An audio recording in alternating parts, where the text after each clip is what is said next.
Hablas español? Parlez-vous français? 你会说中文吗? If you answered sí, oui, or 会, and you're watching this in English, chances are you belong to the world's bilingual and multilingual majority. And besides having an easier time traveling or watching movies without subtitles, knowing 2 or more languages means that your brain may actually look and work differently than those of your monolingual friends. So, what does it really mean to know a language?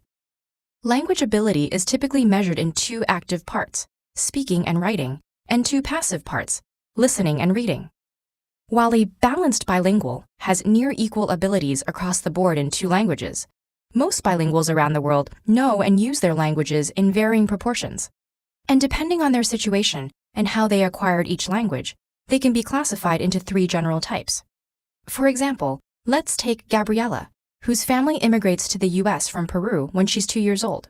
As a compound bilingual, Gabriella develops 2 linguistic codes simultaneously with a single set of concepts, learning both English and Spanish as she begins to process the world around her. Her teenage brother, on the other hand, might be a coordinate bilingual, working with 2 sets of concepts, learning English in school while continuing to speak Spanish at home and with friends. Finally, Gabriella's parents are likely to be subordinate bilinguals, who learn a secondary language by filtering it through their primary language. Because all types of bilingual people can become fully proficient in a language regardless of accent or pronunciation, the difference may not be apparent to a casual observer.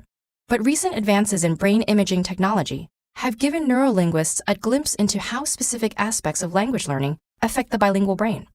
It's well known that the brain's left hemisphere is more dominant in analytical and logical processes, while the right hemisphere is more active in emotional and social ones, though this is a matter of degree, not an absolute split. The fact that language involves both types of functions, while lateralization develops gradually with age, has led to the critical period hypothesis.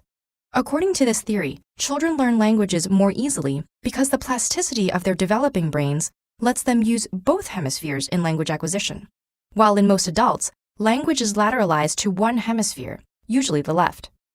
If this is true, learning a language in childhood may give you a more holistic grasp of its social and emotional contexts.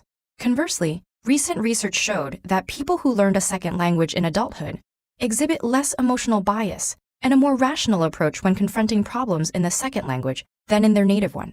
But regardless of when you acquire additional languages, being multilingual gives your brain some remarkable advantages. Some of these are even visible, such as higher density of the gray matter that contains most of your brain's neurons and synapses, and more activity in certain regions when engaging a second language. The heightened workout a bilingual brain receives throughout its life can also help delay the onset of diseases like Alzheimer's and dementia by as much as 5 years. The idea of major cognitive benefits to bilingualism may seem intuitive now, but it would have surprised earlier experts. Before the 1960s, bilingualism was considered a handicap that slowed a child's development by forcing them to spend too much energy distinguishing between languages, a view based largely on flawed studies. And while a more recent study did show that reaction times and errors increase for some bilingual students in cross-language tests, it also showed that the effort and attention needed to switch between languages triggered more activity in, and potentially strengthened, the dorsolateral prefrontal cortex. This is the part of the brain that plays a large role in executive function, problem solving, switching between tasks, and focusing while filtering out irrelevant information. So, while bilingualism may not necessarily make you smarter, it does make your brain more healthy, complex, and actively engaged. And even if you didn't have the good fortune of learning a second language as a child, it's never too late to do yourself a favor and make the linguistic leap from hello to hola, bonjour, or ni haos. Because when it comes to our brains, a little exercise can go a long way.